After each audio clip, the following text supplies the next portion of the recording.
जय गुरुदेव। परमार्थी प्रश्नोत्तरी। गुरु शिष्य संवाद।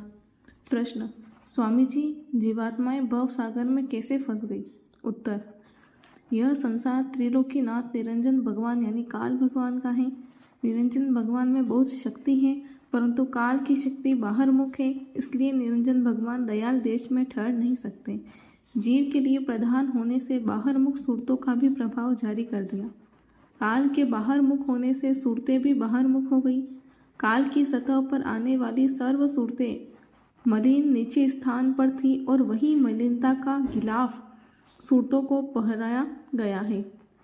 सूरतें काल की शक्ति के घेरे में झूठी आस लेकर आई और काल ने आपा देकर मानसिक शारीरिक शक्ति उनको दी। यही सूरतों के वापस न होने का सर्व रोग पैदा हुआ और सूरतें अपने सच्चे निर्मल दयालु मालिक की आस बिसार कर काल के देश के क्षणिक सुख की तलाश में मर मिटने लगी। दयाल देश में जो भी रंग रूप, महल, दरिया, वन, वृक्ष, सूरज, चांद आदि और भी अनगिनत सामान हैं, जिनकी कोई इंतहा नहीं है। प्रकाश ही प्रकाश है। ब्रह्मांड में मानसी और पिंड में स्थूल और मायक है। यहाँ का विस्तार स्थायी नहीं है। काल के हर प्रकार के फंसाने वाले उपाय से जीवात्माएं यहाँ फंस गई। अब निकलना संभव नहीं है।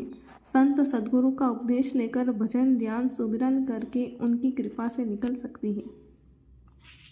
प्रश्न: स्वामी जी, सूरत कैसे अपने घर वापस जा सकती है? उत्तर: सूरत को अपने घर जाने के लिए मन के मदद की जरूरत है। जब तक मन की घड़त न होगी तब तक जीव बंधन से कभी आज़ाद न होगा। मन आज़ादी चाहता है। हमेशा वह उपाय मन करेगा जिससे वह स्वतंत्र हो। वह किसी प्रकार अंकुश में नहीं रहना चाहता। पति पत्नी, पिता पुत्र, मित्र मित्र, बिरादरी बिरादरी, कौम कौम, मुल्क मुल्क सब स्वतंत्र होना चाहते हैं। यही कारण है कि सूरत अपने अंश भाव शब्द को पकड़ नहीं पाती है। सूरत का स्वाभाविक खिंचाव अंतर की तरफ है।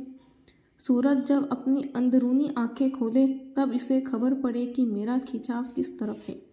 जब तक शिव नेत्र नहीं खुलता तब तक सूरत अपने असली रूप व चैतन्यता से शून्य है। सूरत को अब यह ज्ञान नहीं है कि मैं सूरत या आत्मा हूँ या जीव हूँ या रूह हूँ। सब भूलकर भूल भुलैया के देश में आकर भूल गई, भटक गई। जब सूरत में यह भाव गुरु के लिए पैदा होगा हो कि प्रीतम तुम कहाँ से आए हो, क्या तुम बता सकते हो तुम्हारा क्या रूप है, तुम्हारा पिता वास्तव में दयालु है या कसाई है? यदि वह दयालु है तो मुझे इतने दुख में रहता हुआ क्यों शरीर दूर कर देता है? यदि वह कसाई का काम करता है तो वह हमारा पिता नहीं है। प्रियतम, क्या तुम्हें अपने घर का रास्ता मालूम है कि जहाँ तुम कुछ करने के बाद पहुँचोगे? और यदि मालूम है तो क्या वहाँ सुख दुख ऐसा ही है कि इससे आगे बढ़कर, और यदि सुख ऐसा ही है तो फिर दुख में क्यों पड़े हो?